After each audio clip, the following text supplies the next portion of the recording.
aphungu akunyumba ya malamulo avomereza kuti dziko lino likhoza kumalima mtundu wa chamba chimene chimapezeka kuno kwathu ku Malawi.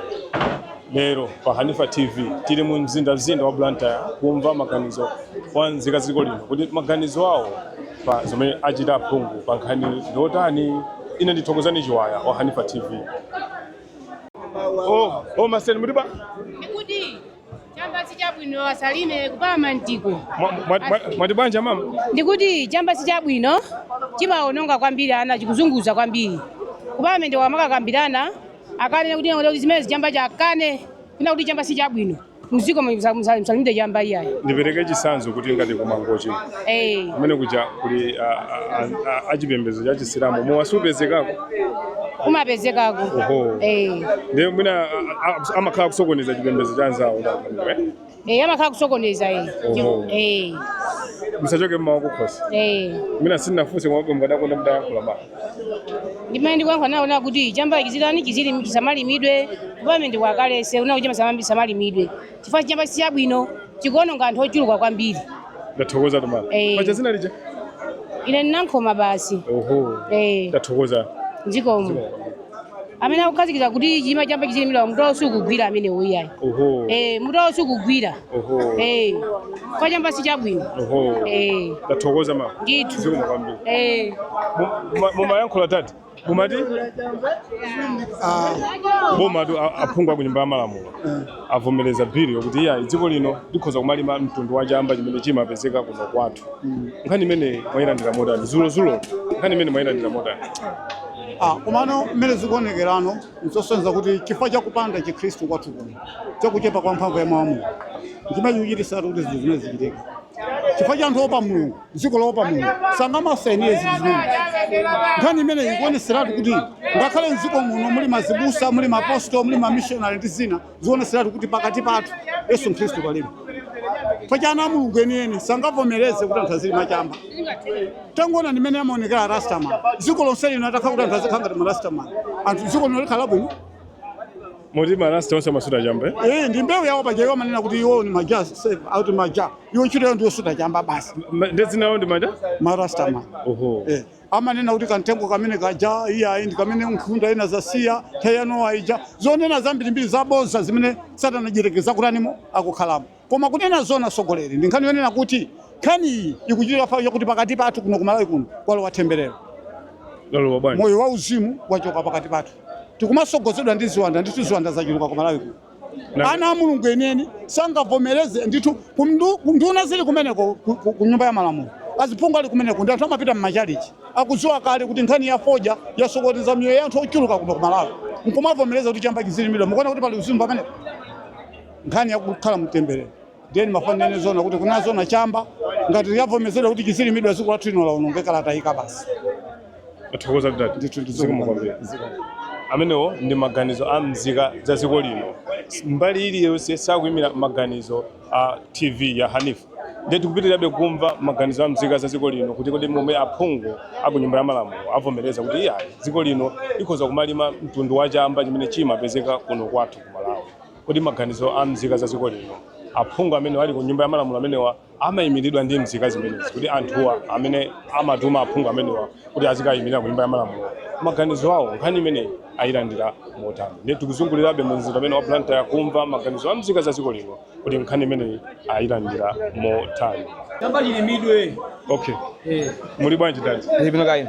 Bwino. Nzomwambie. Pacha zina lija? Ine Jones Damiano Barabas. Zimu yangana nkula. Chabwe. Mati zina lija? Ine Jones Damiano Barabas. Aphungu tuzulo ku nyumba ya malamulo avomereza kuti iya likhoza kumalima dziko lino mtundu wa chamba chimene chimapezeka kuno kwathu. Nkhani imene mayilandira motani. Welcome. Nimene ndaenda kwambiri. For mezi mai kwambiri manamba kale. Kwathu kopano ndi masalira. Sinzo imanyima chanchani. Makhani imene ndiyofunika kwambiri. Ndiyofunika kwambiri. Motani. Dziko limalimera. Chamba ndiyofunika kwambiri. Mai kwambiri akulema ifaja chamba chomwe. Kuno yule papati.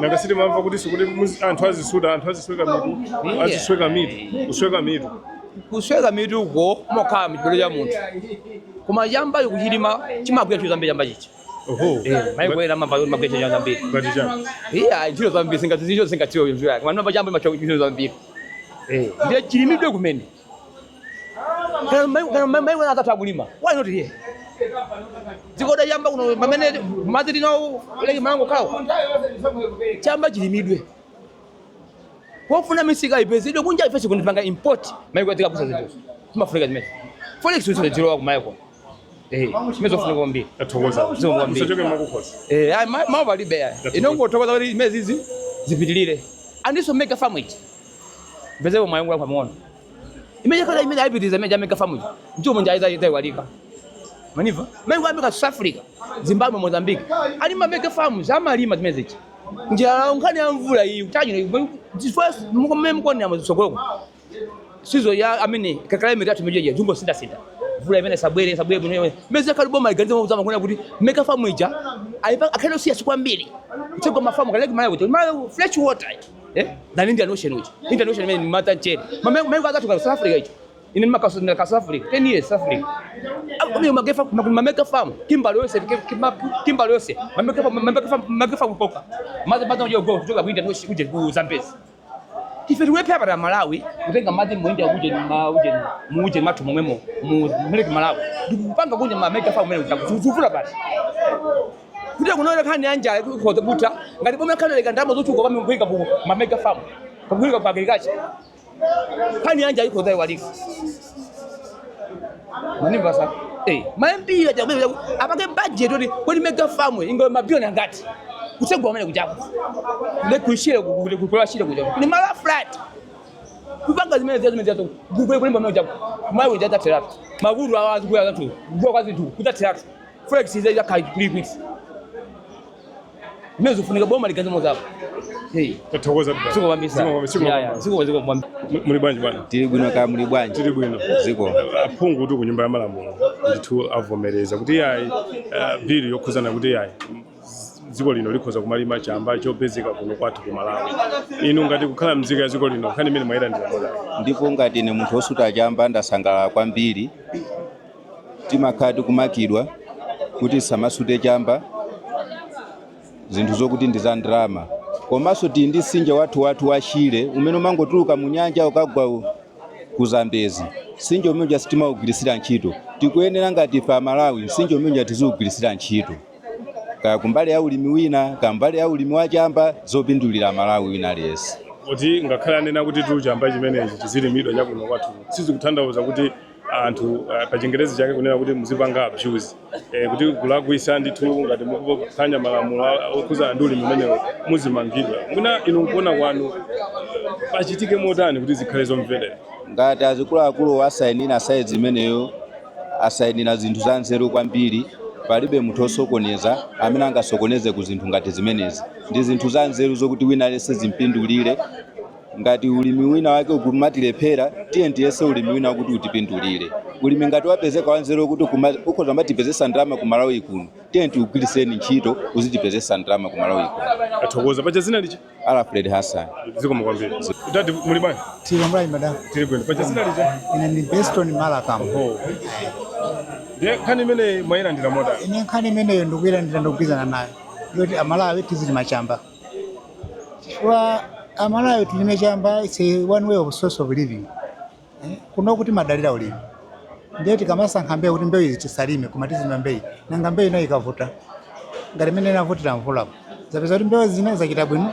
mbewu zina sizinachita bwino ndiye chamba ndi end of living kuti itithandiza kuti tizipeze ndalama pali mafundo ngati aonera kuti mwina chamba chisokoneza anthu amene amasuta anthu amene amafoja ku Malawi kuno ndi anthu ambiri koma mtoni muwerengere chimene anthu amene amasuta foja ndi anthu ochepa kwambiri kuyerekeza ndi maiko amene samene mafoja for example South Africa ine ndapita ku South Africa anthu amasuta foja kuno sitimasuta foja kuno timangodziwa kulima anthu amasuta foja anthu amadya chamba kuno kuli chamba koma anthu samasuta chamba kuno ndiochepa ndati muwerengere percentage anthu amene asuta chamba ndiochepa the issue siyoti anthu azisuta chamba kuti apinde misala aya koma anthu alime chamba chichakagulisa amakampani ena akapanga process apanga mankhwala a hair akapanga mankhwala madrug kuti anthu tizima kuchipatala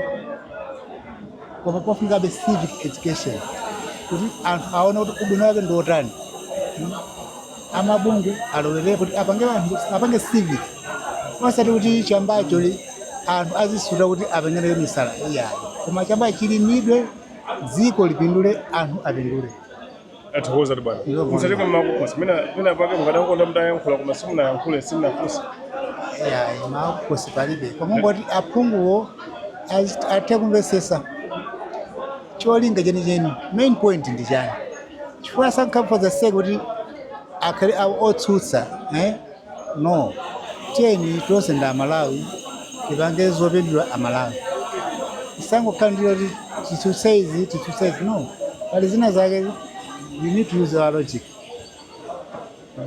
Nathokoza dad. Mungu awudalise. Muli bwanji? Ndi bwino kama muli bwanji bwana. Ziko mwambiri. Akudziweni dzina komanso business imene mumapanga. Ine ndi Mr. Ishmael Makwinja. Ndimagulisa anyezi ndi garlic amene ali pafupi. Zulotu ku parliament yaphunga kumeleza kuti yayi dziko lino tikhoza kumachita ulimi wa chamba. Makamaka chamba chimene chimapezeka kuno kwathu Malawi. Chimene kunjawo amachitcha kuti green gold. Maganizo anu muli bwanji menewo? Ine ndi maganizo anga ndokuti ndi mmene zilili ku Malawi kunoko. Achita bwino kubwesa ulimi umene kuti mene wakanthu pena pake zinthu zikhala kuti zikuyenda before zinthu zikuoneka kuti zikuyenda ya ndiye mwina tikamba kulima chamba ache tikhala tikupindulano mwina mavuto amene alipo akhoza kumachepa pang'ono. Mavuto amene alipo kuno ndati kunoko tizikuoneka kuti mavuto amene alipo kunoko mbali ya mabizinesi sakuyenda bwino ndalama zikuvuta kwambiri mabizinesi sakuyenda bwino kwambiri sitikudziwa kuti chikuvuta kwambiri ndi chani pamene mabizinesi sakuyenda bwino mbali ya anthu amabizinesi papazi tisizikuyenda Muna ulimi umenewu muna ndiziti zimene mukuyembekezera kuti awuvomerezana kuti uzichitika muna ndiziti zimene mukuyembekezera timaganizira kuti zimene tikuyembekezera pano zoti ulimi ukayambika unafunika kuti apereke mwayi kwa wina aliyense osatiza malayisensi kuti amalayisensi okauka chifukwa chakuti anthu ena mapezedwa ndi ochepa kuti alayisensi angati okwanisa koma azithanso kulima malimi ang'onoang'ono kuti aja amalayisensi azagula so alimi ang'onoang'ono ndiye kuti titukula dziko lathu athokoza musacheke makukosa dziko mawanga ine ndongonena kuti zinthu sizikuyenda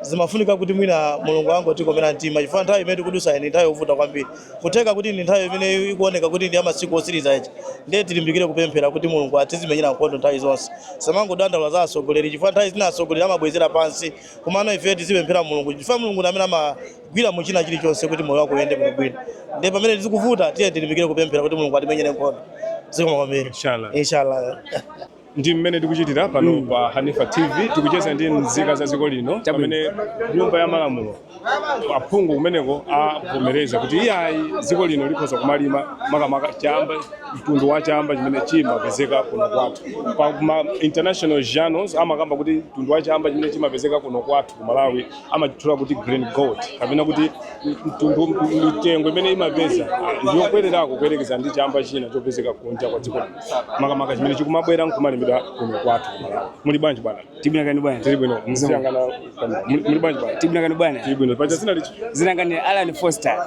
Nkhani imene yo kuti dziko lino tikhoza kumalima chamba chimene chimapezeka kuno kwathu. Maira ndina mota. Nkhani imene yo tayenda bwino kwambiri. Kuti chamba rusijambira olimidwa lero liyayi. Chamba chinambo limidwa kale.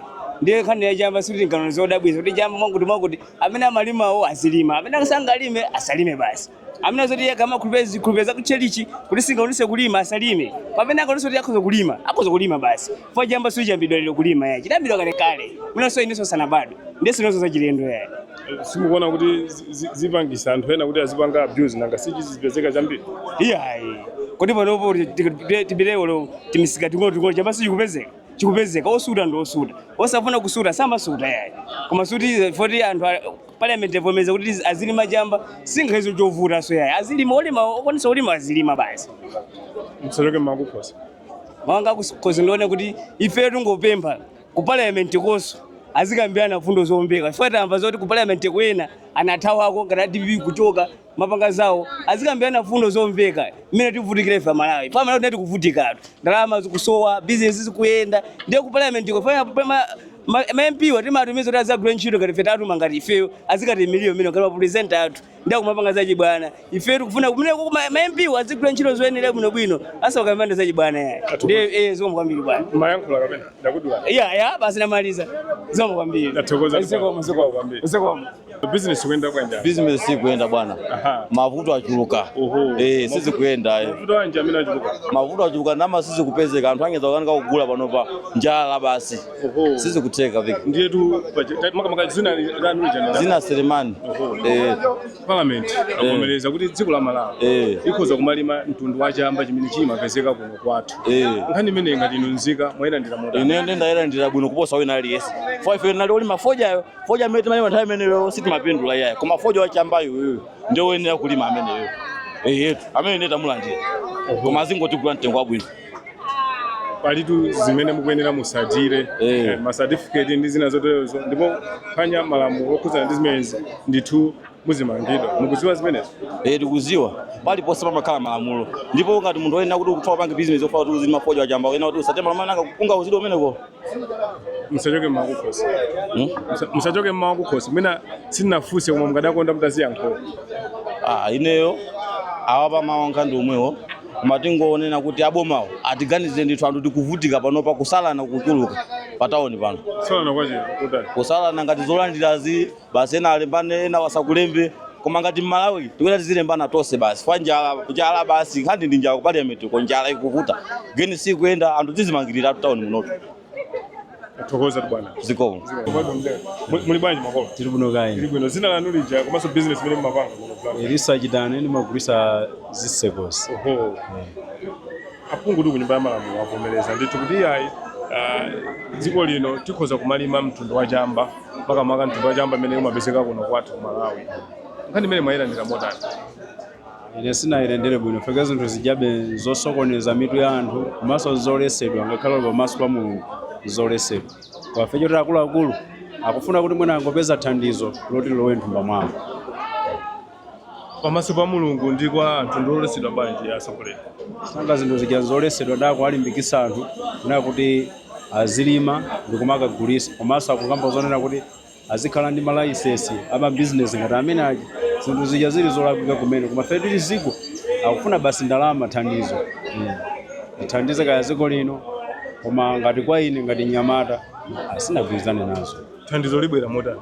Sankha akalima atazikagulisa maiko akunja kazima thandiza matupi a munthu motani koma ziliyo tikuona kuti anthu ambiri akubalalika mabongo awo samagwira ntchito ndako aloleza Chinyamata kuti mwina akhale ngati akusegula business yawo mwina kumalembana ntchito kumalemba kaya ngati mafamu ziti zinthu zolakwika. Musachoke mmakukhosi. Kwa adindo aganiza bwino asalole kunena kuti program manager ipange pasi kunena kuti ziko livomereze. Ndiye kuti ngakhale zolakwika zinazizo zimene zimabisidwa zibwera poyera. Mawanga na amene. Yathokoza lona. Mulungu adaliseni. Zikomo kwambiri.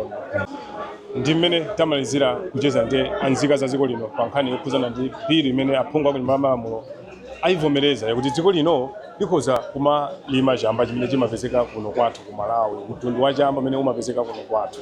Ndiye momwe mwamveramo ena kunena kuti iyayi chambachi sachite motero tisalime chifukwa mina anthu ena azisuta namasweka mitu ena misala imene ena kunena kuti iyayi chambachi chithandizira nkhani zachuma kubweretsa ndalama zakunja forex pa Chingerezi zimene zikusowa kuno kwathu ku Malawi. Ine ndi Thokozani Chiwaya wa Hanifa TV.